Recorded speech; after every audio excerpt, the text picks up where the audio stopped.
Bismillah. Assalamualaikum warahmatullahi wabarakatuh.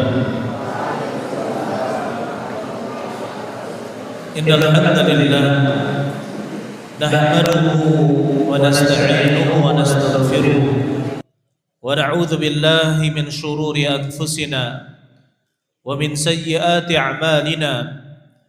Man yahdihillahu فلا مضل له ومن يضلل فلا هادي له أشهد أن لا إله إلا الله وأشهد أن محمدا عبده ورسوله اللهم صل على نبينا محمد وعلى آل محمد كما صليت على إبراهيم وعلى آل إبراهيم إنك حميد مجيد يا أيها الذين آمنوا اتقوا الله حق تقاته ولا تموتن إلا وأنتم مسلمون يا أيها الذين آمنوا اتقوا الله وقولوا قولا سديدا يصلح لكم أعمالكم ويغفر لكم ذنوبكم ومن يطع الله ورسوله فقد فاز فوزا عظيما وبعد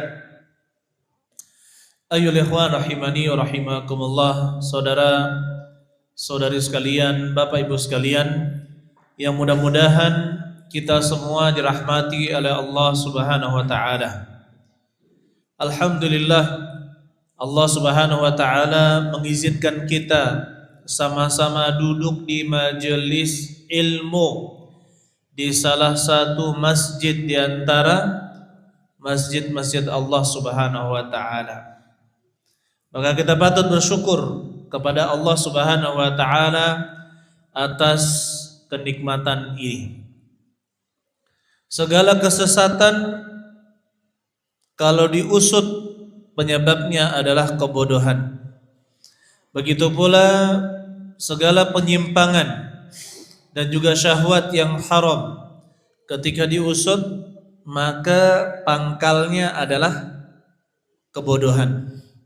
Oleh karena itu ya ikhwan, pembahasan pada malam hari ini adalah tentang hukum-hukum dan juga adab-adab dalam menuntut ilmu syar'i. Kita akan berbicara insyaallah tentang hukum-hukum yang perlu diperhatikan dalam menuntut ilmu syar'i. Ketika kita katakan ilmu di dalam agama ini dan juga di dalam dalil-dalil, maka maksud dari ilmu adalah ilmu agama atau ilmu syar'i. Ada 15 hukum yang insyaallah kita pelajari pada hari ini. Yang pertama tentang hukum menuntut ilmu. Menuntut ilmu hukumnya adalah wajib. Kalau dikatakan wajib berarti jika tidak mempelajarinya berdosa. Kata Rasulullah sallallahu alaihi wasallam, talabul ilmi fariidatun ala kulli muslim. Menuntut ilmu itu wajib bagi setiap muslim. Hanya saja di sini perlu kita bedakan bahwasanya menuntut ilmu itu memang wajib. Tetapi ada yang fardunya, kewajibannya itu fardu kifayah. Dan juga ada yang sifatnya fardu ain. Ada yang fardu kifayah dan ada yang sifatnya fardu ain. Fardu kifayah maksudnya kalau sebagian orang sudah mengerjakannya maka gugur kewajiban tersebut bagi yang lainnya. Sedangkan fardu ain adalah kewajiban yang setiap orang harus mempelajarinya. Nah, sekarang apa yang menjadi fardu ain? Setiap orang harus mempelajari hukum atau mempelajari ilmu agama. Yang pertama, dia harus mempelajari tauhid dan akidah yang benar. Dia harus mempelajari seperti rukun-rukun Islam dan juga apa yang wajib diketahui dari cabang-cabang rukun Islam tersebut. Begitu pula bagaimana akidah ahli sunnah wal jamaah ya di dalam keseharian. Maka dia harus mengetahui hal-hal tersebut. Hal-hal tersebut itu bukan ilmu yang sifatnya fardu kifayah, bukan. Tetapi setiap orang wajib mempelajari ilmu-ilmu tersebut. Contohnya rukun iman, rukun Islam, kemudian dia mempelajari ya tentang alam gaib, misalkan tentang malaikat, jin, begitu pula tentang Al-Qur'an, ya kitab-kitab suci, kemudian tentang para rasul, tentang takdir, tentang hari akhir. Begitu pula hal-hal yang wajib diketahui seperti wajibnya taat kepada pemimpin kaum muslimin, meyakini bahwasanya iman naik dan turun. Begitu pula kewajiban menjauhi sihir, syirik, kemunafikan dan sebagainya. Itu semua adalah hal-hal yang wajib setiap orang mengetahuinya. Ya, wajib. Kemudian yang kedua, mempelajari perintah-perintah Allah yang wajib dia kerjakan. Mempelajari perintah-perintah Allah yang wajib dia kerjakan. Contohnya apa? Bertauhid, salat, puasa, Ramadan, zakat, haji, kemudian kewajiban menikah bagi yang sudah sampai hajatnya. Begitu pula kewajiban menafkahi, kewajiban berbuat baik kepada tetangga, kewajiban berjihad jika datang panggilan untuk berjihad syar'i, dan kewajiban-kewajiban yang lain. Maka dia harus paham kewajiban apa yang menjadi kewajibannya selama hidup di dunia. Contohnya seperti ini. Ketika dia tidak berdagang, ketika dia tidak berjual beli, maka dia tidak diwajibkan untuk mempelajari jual beli.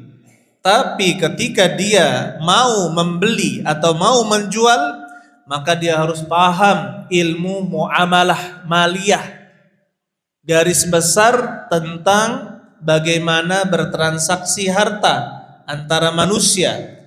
Ketika dia menjual harus menjauhi riba, gharar, judi, penipuan. Ketika membeli juga demikian, harus tahu hukum-hukum mana yang boleh dibeli, mana yang tidak boleh dibeli, harus paham. Begitu pula ketika berhaji.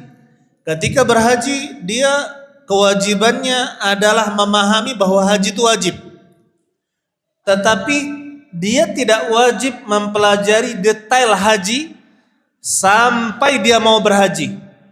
Sampai dia mau berhaji. Nah, ketika sudah datang waktunya dia pelunasan biaya haji misalkan, dia mau berangkat, maka hukumnya fardu ain. Dia mengetahui cara berhaji yang benar. Apa saja perintahnya, apa saja larangannya, apa yang boleh dilakukan, apa yang tidak boleh dilakukan, bagaimana sahnya, bagaimana tidak sahnya, bagaimana. Nah, itu adapun masalah ini sunnah, ini sunnah, ini sunnah, itu adalah keutamaan, ya bukan fardu ain. Baik.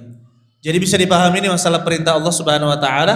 Begitu pula yang ketiga, mempelajari larangan-larangan Allah Subhanahu wa taala. Apa saja larangan Allah Subhanahu wa taala? Contohnya dia mulai dari al-kabair, dosa-dosa besar. Kemudian dosa-dosa kecil. Dia harus paham. Jangan sampai dia melakukan dosa besar, dosa-dosa tanpa dia ketahui ilmunya. Berjabat tangan dengan wanita yang bukan mahramnya, melihat ya wajah wanita yang tidak halal dia lihat, dia bukan mahramnya dan juga bukan istrinya, bukan budaknya. Dia lihat. Hal seperti ini harus dia pelajari. Ya, jangan sampai dia terjatuh kepada yang haram. Jadi dia pelajari syariat ini sampai hal-hal yang detail dari yang haram harus dia pelajari. Ya, Itu fardu ain. Kenapa? Karena ini berguna untuk hidup dia di dunia. Kemudian yang ketiga, yang keempat adalah dia harus tahu halal dan haram. Ini halal, ini haram. Ini halal, ini haram. Ini halal, ini haram. Ghasab misalkan, pakai sandal orang lain tanpa izin, hukumnya haram. Ngambil mangga tetangga tanpa izin, haram. Metik kelapa muda tanpa izin, haram. Akan paham kan haram. Makan babi, haram. Ya, dan sebagainya. Harus paham tentang halal dan haram. Jadi dengan 4 hal ini, keyakinan, perintah, larangan, dan juga halal haram, ini yang dinamakan syariat Islam yang wajib diketahui per orang. Ya, tidak boleh tidak tahu. Kemudian ayol ikhwan rahimani wa rahimakumullah, adapun fardu kifayah adalah ilmu-ilmu yang dibutuhkan untuk mendalami agama. Seperti bahasa Arab, mempelajari bahasa Arab, mendalami ilmu tajwid untuk bacaan Quran, kemudian bahasa Arab, kemudian mempelajari usul fikih misalkan, kemudian fikih yang mendalam, mempelajari ilmu hadis dan juga mempelajari detail hadis, mempelajari tafsir, mempelajari ilmu tafsir secara mendalam, mempelajari akidah, mempelajari penyimpangan, mempelajari secara mendalam dengan dalil-dalilnya, mempelajari balaghah, mempelajari ilmu-ilmu nahwu, sharaf dan sebagainya, yang mana ini adalah pendalaman, maka hukumnya adalah fardu kifayah. Setiap daerah, setiap qaryah, setiap yang ada perkumpulan di daerah tersebut, di mana manusia berkumpul di sana, maka harus ada yang menjadi pemuka agama mengajarkan mereka kepada kebaikan. Oleh karena itu sering kita bacakan hadisnya. Wa makan ayatnya, wa makan al-mu'minuna liyanfiru kaffah. Tidak boleh seluruh orang-orang yang beriman pergi berjihad, keluar berjihad seluruhnya. Falaula nafara min kulli firqatin minhum ta'ifatul yatafaqahu fiddin. Harus ada sebagian orang dari setiap kelompok yang mewakili untuk mendalami agama. Waliyunziru qaumahum, dan memperingatkan kaum mereka idza raja'u ilaihim, ketika mereka kembali kepada mereka, la'allahum yahdharun, agar mereka mendapatkan peringatan. Mana dari Lengkiti ini? Mana? Coba angkat tangan dari Lengkiti. Mana? Lengkiti. Antum. Terus siapa lagi? Antum. Apa hukumnya antum belajar di sini? Wajib apa? Fardu ain atau fardu kifayah? Hah? Ada tidak di rumah, di desa antum yang bisa bahasa Arab? Enggak ada. Enggak ada. Berarti antum fardu ain menuntut ilmu di sini. Antum dari desa apa? Ya. Ada nggak yang bisa bahasa Arab sana? Belajar mustalah hadis ada? Ilmu hadis? Sahih Bukhari, Sahih Muslim? Nggak ada. Tafsir Ibnu Katsir? Wajib antum belajar di sini, fardu ain. Mana lagi? Antum dari mana? Hah? Hah? Beringin. Oh, sudah ada ustadznya sana ya. Sudah ada ustadznya dari Madinah ya. Ah, itu fardu kifayah itu ya kalau gitu. Antum dari mana? Kisab. Ada di sana bisa bahasa Arab? Tidak ada.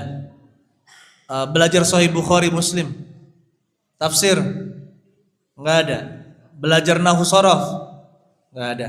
Fardu ain antum belajar di sini. Kalau fardu ain berarti apa?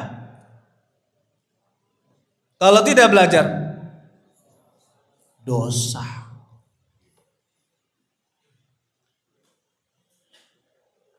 Kalau tidak belajar, dosa.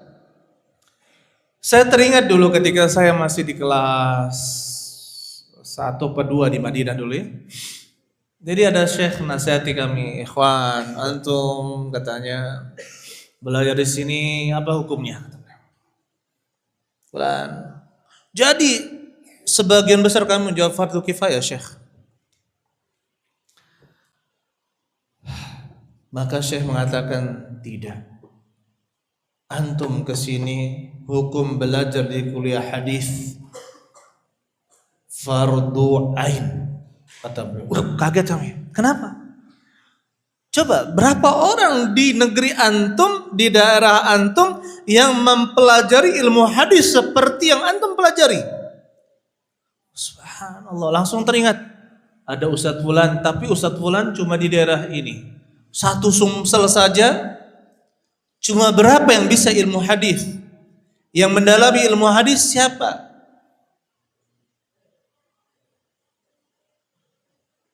Maka ana katakan juga kepada antum, jika di daerah antum tidak ada yang memberikan menasihati ilmu, memberikan ilmu atau menjadi perwakilan mereka untuk belajar ilmu, kalau mereka tidak paham mengirimkan perwakilan, nggak masalah, berarti ada persiapan.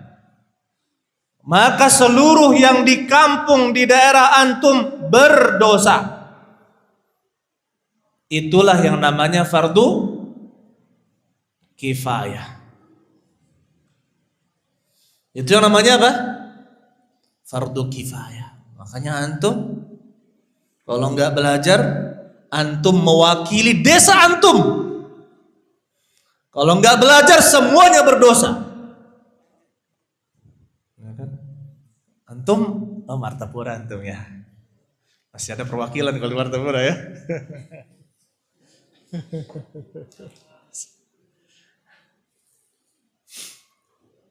Paham?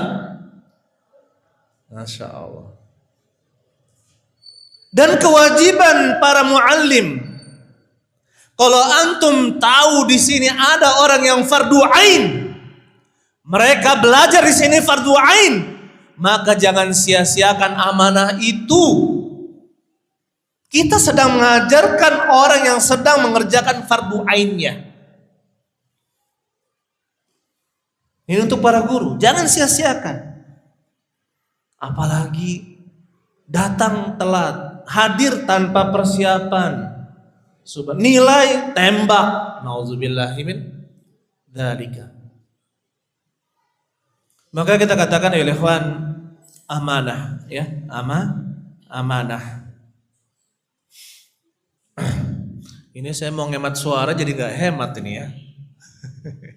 Gara-gara Ibrahim ini.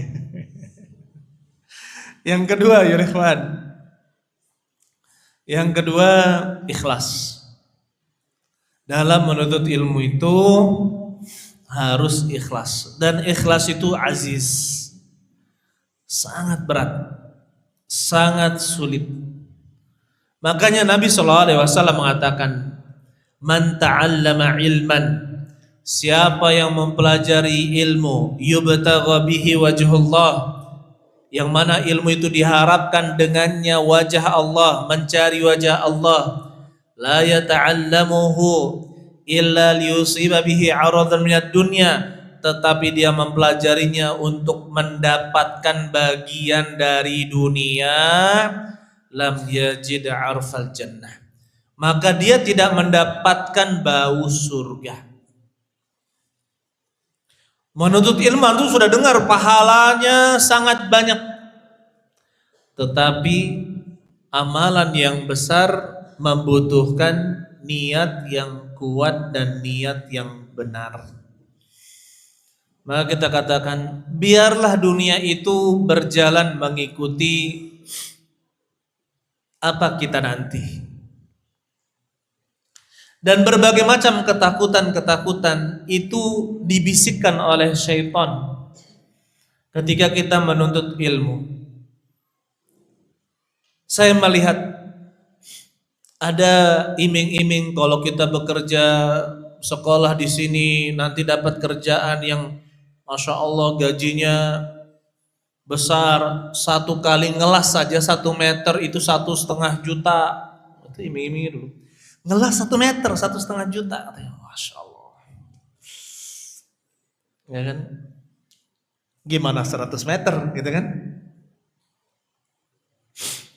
Terus ini, terus itu. Tapi ternyata ketika kita melihat dunia ini, orang-orang yang tadi bekerja ternyata jatuh kepada riba. Beli sesuatu pakai akad riba. Berarti kenapa? Dia menjatuhkan dirinya ke dalam dosa. Ada sudah bekerja, contohnya kerja di BUMN. Ustadz, saya punya teman kerjaannya main judol. Kapan menang berhenti ganti akun. Kapan menang berhenti ganti akun. Kapan menang berhenti ganti akun. Jadi menang terus Ustadz dia, Ustadz. Ngakali sistem. Astagfirullah. Ya tidak dibenarkan, itu haram. Coba, sudah kerja di BUMN tapi main judi. Ada lagi, subhanallah, orang capek-capek belajar tentang hukum tata negara, hukum ini, hukum itu, bisnis ini, bisnis itu, tapi ternyata ujung-ujungnya adalah menipu orang lain. Subhanallah, bagaimana hartanya mau menjadi halal? Dan kita dapatkan, ayyuhal ikhwan rahimani wa rahimakumullah,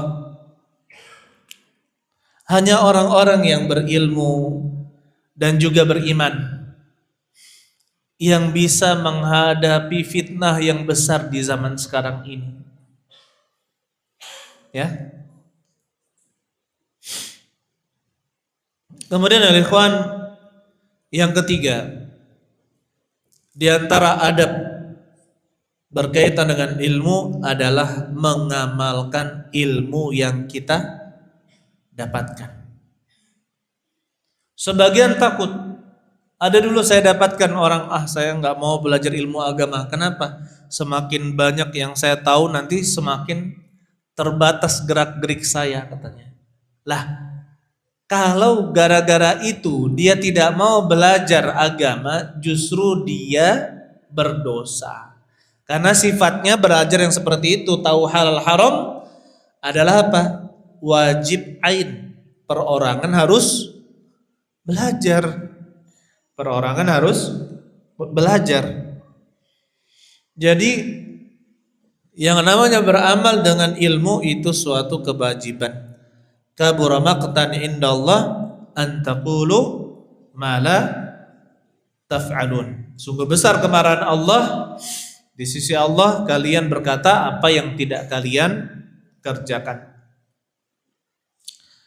Jadi berdoalah, minta kepada Allah agar dimudahkan untuk mengamalkan apa? Mengamalkan ilmu. Dimudahkan untuk mengamalkan ilmu. Sehingga agar kita mudah untuk beramal, ayyuhal ikhwan. Ya, sering-seringlah kalau antum tidak di pondok pesantren atau tidak di lembaga pendidikan, berkumpul dengan orang-orang soleh. Contohnya di majelis pengajian. Saya dulu pernah mendapatkan berita ya. Jadi ada yang menyembah Maradona. Jadi di Argentina itu ada aliran yang menyembah Maradona.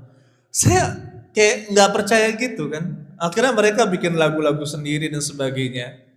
Akhirnya diliput lah itu para pengikutnya. Jadi dia mengajarkan kepada anak-anaknya untuk begini. Dan mereka sering berkumpul rutin. Untuk apa? Agar bertemu dengan orang yang sama dengan dirinya.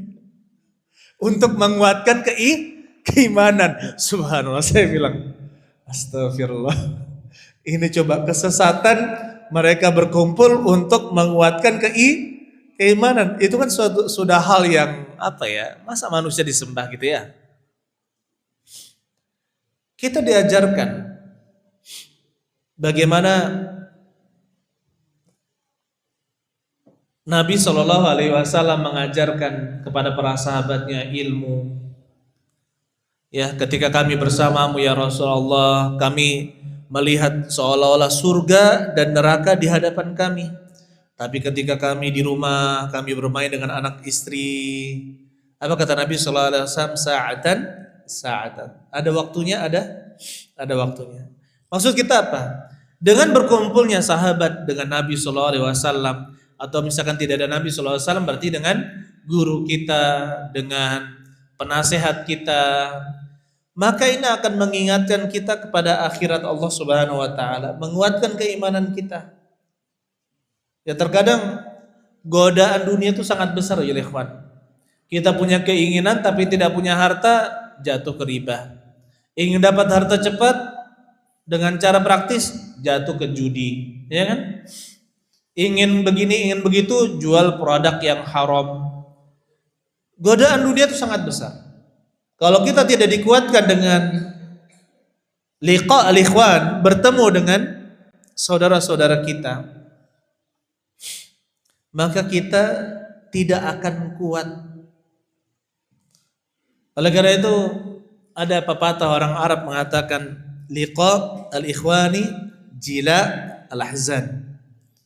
Bertemu dengan saudara-saudara itu menghilangkan kesedihan. Contohnya saya seperti ini. Ketika dia merasa hidupnya sangat berat, anaknya meninggal, ditimpa kebangkrutan. Ternyata ketika dia di pengajian, subhanallah, yang itu anaknya sudah 3 meninggal. Ketika dia bersedih masalah harta, subhanallah, bapak ini kerjaannya cuma jadi kenek dari tukang, tapi bisa hidup kok, ya kan? Kemudian seperti ini, artinya dia membandingkan dengan mungkin orang yang mendapatkan musibah lebih parah dari dirinya, maka ini juga akan menghilangkan yang namanya kesedihan. Jadi penting yang namanya kita beramal, berkumpul dengan orang-orang yang soleh. Kemudian yang keempat, ayo ikhwan, belajar itu mulailah dengan mempelajari akidah yang benar. Karena terbukti apabila kita mempelajari akidah yang salah, maka ilmu yang kita dapatkan itu akan salah juga seperti pondasi akidah yang kita pelajari. Tapi ketika dasar akidahnya benar, contohnya seperti ini, kita tidak meyakini kecuali yang bersumber dari Al-Quran dan Al-Hadis, ya. Kemudian bagaimana pemahaman para ulama zaman dahulu, para ulama sahabat, tabi'in dan tabi'ut tabi'in. Maka di sini ada nilai keilmiahan di dalam berakidah. Itu akan diwariskan pada kehidupan kita sehari-hari. Akan diwariskan pada kehidupan kita sehari-hari. Sehingga ada masalah apa, ujung-ujungnya akan mempertanyakan apa dalilnya dari Al-Quran dan juga hadis Nabi Sallallahu Alaihi Wasallam. Tapi kalau akidahnya sudah salah, hasil akhirnya juga akan salah. Dalam pemahamannya juga akan salah. Seperti itu. Contohnya, ada sebagian aliran, ya, mengajarkan yang namanya aliran yang mengatakan, atau sebagian tarekat kita katakan seperti itu, akidahnya meyakini bahwa kita tidak perlu beramal. Kita tidak perlu beramal. Padahal ketika dia belajar fikih, belajar hadis, ada perintah, ada larangan, Ya, ada kewajiban, ada yang sunnah. Padahal dia keyakinannya apa? Tidak wajib beramal. Maka apa yang dia pelajari dari fikih, dari hadis, dari tafsir tidak berguna untuk dirinya. Akidah awalnya sudah salah. Maka fokuslah ya ikhwan, ya, membenarkan akidah yang menyimpang, belajar akidah sahihah, insyaallah akan berdampak pada kehidupan kita sehari-hari. Kemudian yang kelima, menuntut ilmu itu tadarruj, bertahap. Kalau kita menuntut ilmu mulai dari yang awal sesuai dengan tuntunan para guru, maka yang kita dapatkan ada ikhwan pengajian bertahun-tahun, berpuluh-puluh tahun mengaji. Masya Allah, ketika berbicara masalah fikih, oh ini ada khilaf di sini. Yang ini mengatakan ini mengatakan ini begini. Di dalam hadis begini. Paham dia? 20 tahun. Tapi ketika ditanya tentang dasar dari ilmu, contohnya apa itu madlin? Ya, apa itu mad jaiz, mad tabi'i, gunnah, tidak paham. Sehingga ketika kita lihat dia baca Al-Quran, ajib. Dia ilmunya Masya Allah kelihatan seperti ini. Tapi ketika ngaji, amburadul. Ketika ngaji, gak pantas. Panjang pendeknya masih salah. Kalau dia lahan, artinya khafi, yang kecil, silahkan gak apa-apa lah. Tapi kalau lahannya sudah jali, fatal. Ya kan? Karena tidak belajar tentang lahan jali, lahan khafi di dalam ilmu tajwid. Kemudian dalam hadis misalkan, ketika dia tidak runtut sama seperti itu. Maka kita sarankan ya ikhwan, ketika belajar tadarruj dan sabar. Sebagian ikhwan mau tahsin. Rata-rata kalau yang saya ajari tahsin, setelah lolos surat Al-Bayyinah, insya Allah bacaannya semakin bagus. Tapi baru surat Al-Hakumut Takatsur berhenti. Salogalo aku ini Ustaz. Tidak baca aku.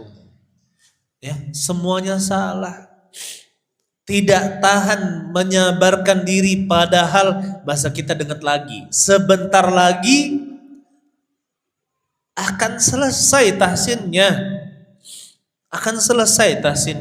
Tapi karena tidak sabar, tidak maunya langsung Masya Allah melagukan Al-Quran, memilih maqamat, ya, memilih maqam apa, seperti apa Ustaz Gati, Bayati gitu kan, atau maqam Hijaz, wah, kemudian Rosh, milih maqam lagu-lagu seperti itu, akhirnya apa? Gak dapat cara mengaji yang benar. Ini contoh saja. Begitu pula dalam ilmu hadis, dalam ilmu-ilmu yang lainnya. Jadi tadarruj, belajar itu harus bertahap. Harus bertahap, sabar, bertahap. Dengan demikian nanti lama kelamaan barulah ilmunya itu bertambah. Paham ya? Nah, kalau antum ikuti saja alur belajar di pondok pesantren, insya Allah seperti air yang mengalir. Ya. Ada batu sedikit menghindar terus sampai ke lautan, yaitu lautan ilmu. Kemudian ya ikhwan, yang keenam, mengambil ilmu itu dari para guru yang thiqah, yang terpercaya, bukan ahli bid'ah dan bukan ahli syahwat, ahlul hawa. Inna, kata Ibnu Sirin dan sebagian riwayat mengatakan itu dari Ali bin Abi Thalib, inna hadzal ilma din, sesungguhnya ilmu ini adalah agama. Fanzuru amman ta'khuduna dinakum, maka lihatlah oleh kalian dari mana kalian mendapatkan mengambil agama kalian. Lihat, tidak kepada semua orang kita ambil ilmunya, enggak boleh. Tidak boleh kita mengambil ilmu dari seluruh orang, tidak boleh. Atau ada istilah kahatibil lail, seperti orang yang mencari kayu atau mencari kayu bakar di waktu malam yang gelap. Apapun dipegang, ternyata terpegang ular. Ya kan? Semuanya diambil tanpa ada penglihatan. Maunya kan dia cari dulu cahaya, cari apa yang menerangi, baru dia pilih kayunya. Bukan gelap-gelapan cari kayu, nanti keambil ular atau makhluk yang lain. Maka pilihlah ilmu. Ya, kita sudah sering mendengar, innallaha la yaqbidul ilma intiza'an yantazi'uhu minal ibad. Allah tidak mengambil ilmu sekali cabut dari hamba-hambanya, walakin yaqbidul ilm biqabdil ulama. Tetapi Allah mencabut ilmu dengan mewafatkan para ulama. Hatta idza lam yubqi aliman, sampai Allah tidak menyisakan seorang yang berilmu. Ittakhadhan nasu ru'usan juhala, manusia pun menjadikan pemimpin-pemimpin yang bodoh. Fasu'ilu, mereka pun ditanya, fa'aftau bi ghairi ilmin, mereka pun berfatwa tanpa ilmu. Fadhallu wa adhallu, mereka pun sesat dan menyesatkan. Jadi harus hati-hati dalam memilih guru. Ya, jangan sembarangan memilih guru. Yang ketujuh, beradab kepada guru. Harus beradab kepada guru. Kita buang sifat sombong itu dulu. Kalau mau mendapatkan ilmu, buang sifat sombong dari dalam diri kita. Ya. Senangnya duduk di atas, tapi dia kalau duduk di bawah nggak mau. Ini contohnya para tokoh nih. Kapan duduk di bawah nggak mau dia, maunya di atas terus. Padahal tidak ada ilmu. Tawadhu. Bagaimana beradab kepada guru dari segi berbicara, segi sikap, ya. Kalau kita tidak tawadhu, maka kita tidak akan mendapatkan ilmu. Wa ma tawadha'a ahadun lillah, ya, illa rafa'ahu Allah. Tidaklah seorang itu tawadhu karena Allah, kecuali Allah akan angkat dia. Allah akan angkat. Jadi harus beradab kepada guru, harus beradab. Ini ketemu guru, pilih-pilih. Kapan Ustadz Fulan mengucapkan salam, kapan Ustadz Fulan yang lainnya mentang-mentang masih muda buang muka. Subhanallah. Kapan Ustadz Fulan dia hormati, kapan Ustadz Fulan dia gibahi. Hati-hati. Ya, hati-hati. Kemudian yang kedelapan, sabar. Harus sabar. Yang namanya menuntut ilmu itu harus sabar. Contohnya Nabi Musa ditegur oleh Allah untuk menemui nabi yang berilmu. Sabar berjalan dengan pembantunya. La abrahu hatta ablugha majma'al bahrain. Ya, saya akan senantiasa berjalan sampai pertemuan dua laut. Berarti apa? sabar. Nabi Musa alaihissalam untuk belajar, beliau sabar. Beliau apa? Sabar. Makanya sabarkan diri kita, karena semua yang kita lakukan dalam rangka menuntut ilmu, maka insya Allah pahalanya sangat besar. Kemudian yang kesembilan,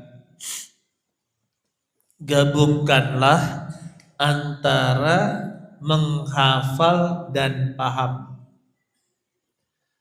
Ya, gabungkanlah antara pemahaman dan juga hafalan. Ini cara belajar yang benar. Nadharallahu imra'an sami'a maqalati fawa'aha wa hafidhaha wa ballaghaha. Mudah-mudahan Allah memberikan cahaya kepada seorang yang mendengar perkataanku dan dia memahaminya dan menghafalnya, kemudian mengajarkannya, menyampaikannya. 4 cara untuk belajar yang benar. Dengar, pahami, hafalkan, kemudian yang tertinggi adalah ajarkan. Jadi para guru yang mengajar itu sebenarnya apa?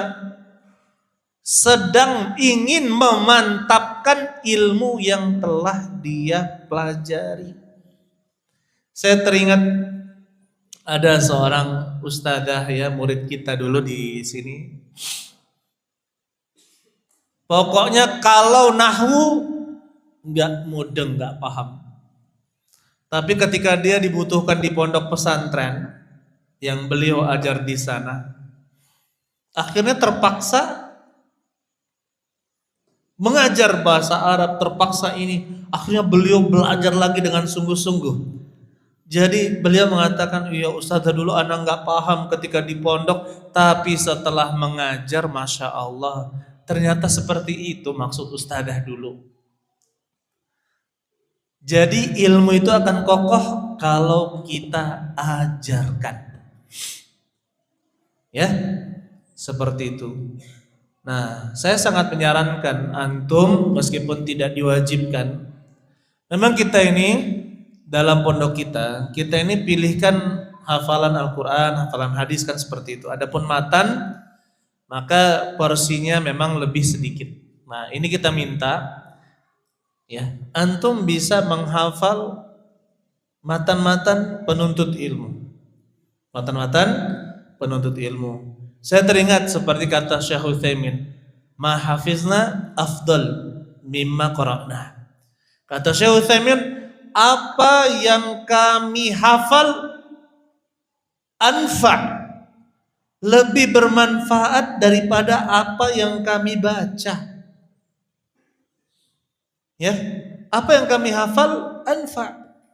Kenapa ya ikhwan? Kalau yang kita baca itu mungkin faedahnya hanya akademisi gitu ya, untuk para akademisi. Tapi ketika kita menghafal, maka itu lebih bermanfaat dalam pengajaran umum, dalam keseharian. Ilmu-ilmu yang dihafal itu lebih banyak berguna. Ya. Seperti itu. Maka semangat yang namanya menuntut ilmu yang diajarkan para ulama dari zaman dahulu, menghafal. Ada, kalau tidak mau menghafal ada caranya. Ada sebagian orang dari zaman dahulu itu tidak kuat hafalannya, tapi catatannya dijaga, dirawat, ya. Dia punya catatan yang betul-betul dia jaga. Betul-betul dia jaga. Ada catatannya. Ini sudah hafalan nggak kuat, nyatet mah males. Buku habis ujian dibuang atau dilempar kemana-mana. Subhanallah, itu bukan adab penuntut ilmu. Ya, bukan adab penuntut ilmu. Kemudian yang ke-10, ini nasihat yang ke-10, tadi saya bilang 15 ya, berarti nggak sampai. Yang ke-10, al-istimrar fi talabil ilmi. Terus menerus ya, terus menerus belajar. Terus menerus belajar. Jangan pernah putus untuk mendalami ilmu agama. Setua apapun antum, jangan pernah putus untuk belajar. Jangan pernah putus. Jangan pernah putus. Dulu saya ketika ya sama Ustadz Lili ya, ada dulu di kelas beliau, ada Pak siapa Ustadz Lili? Pak Yanto, Pak siapa namanya ya? Itu tua sekali, sudah tua, sudah usia pensiun, masuk di kelas belajar. Belajar bahasa Arab, belajar ini. Ya meskipun kita katakan otaknya namanya sudah lumayan tua ya. Jadi kan pemahamannya kurang daripada yang muda-muda. Tapi beliau istiqomah belajar. Ya, mau belajar. Ya. Maka kita katakan Imam Ahmad mengatakan dari mana sampai kapan kita belajar? Ma'al mahbarah ilal makbarah. Dari diasuh, dipeluk, dilahirkan sampai kita dikuburkan. Ilal makbarah, sampai dikuburkan, maka terus kita belajar. Dan saya sangat menyarankan ayo ikhwan, kalau antum belajar, antum tahu tujuan ilmu itu apa. Jadi jangan sampai tersesat di cabang ilmu, antum lupa inti dari ilmu.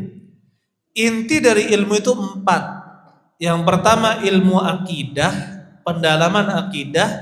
Yang kedua ilmu Al-Quran dan pendalaman Al-Quran. Yang ketiga ilmu hadis dan pendalaman hadis. Yang keempat adalah ilmu fikih dan pendalaman fikih. Itu inti, kita tuh tahu tujuan kita belajar ke sana, keempat itu.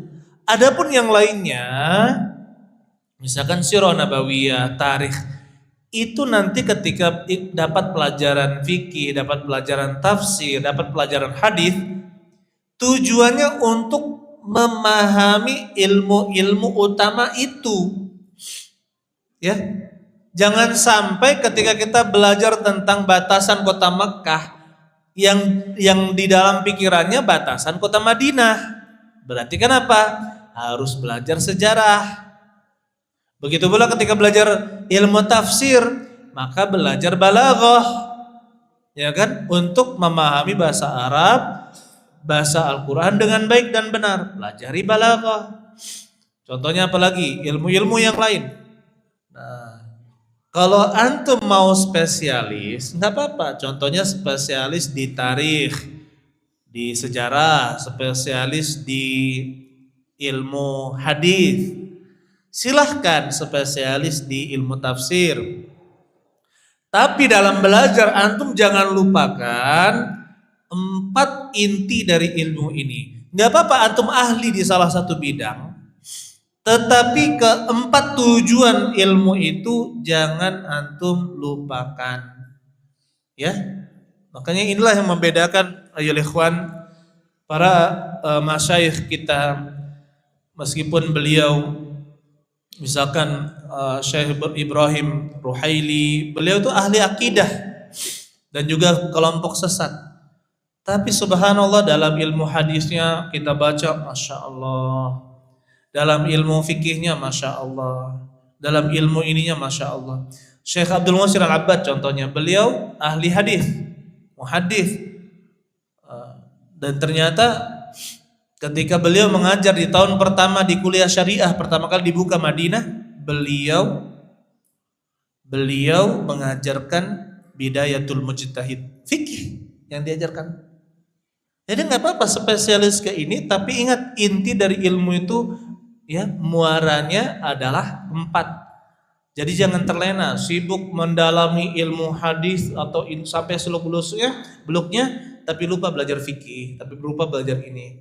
Tidak mengapa antum spesialis pada bidang tertentu, contohnya qiraat. Antum misalkan hafal Al-Quran, suka ilmu qiraat, belajar qiraat asyarah, sughra, kemudian kubra, ya kan? Kemudian setelah itu belajar qiraat syadzah.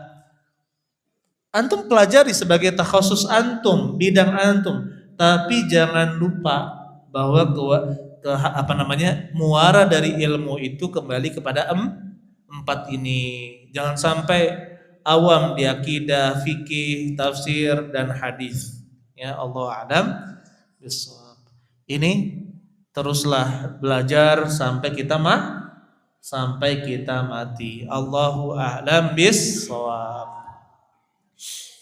Alhamdulillah, ini sebagai pembuka ya, kembali kita belajar dan kita kembali bersemangat untuk menuntut ilmu lagi. Mudah-mudahan Allah Subhanahu wa taala memberikan taufik dan hidayah kepada kita semua. Kita memiliki tanggung jawab yang besar menjadi pewarisnya para nabi, pewarisnya Nabi Muhammad sallallahu alaihi wasallam, agar Islam ini bisa terus ya berjaya, terus tinggi sampai akhir dari dunia, di mana sebelumnya orang-orang muslim, orang-orang yang beriman diwafatkan oleh Allah Subhanahu wa taala. Allahu a'lam bis-shawab. Barakallahu li wa lakum wa lil muslimin. Subhanakallahumma wa bihamdik asyhadu an la ilaha illa anta astaghfiruka wa atubu ilaik. Assalamualaikum warahmatullahi wabarakatuh.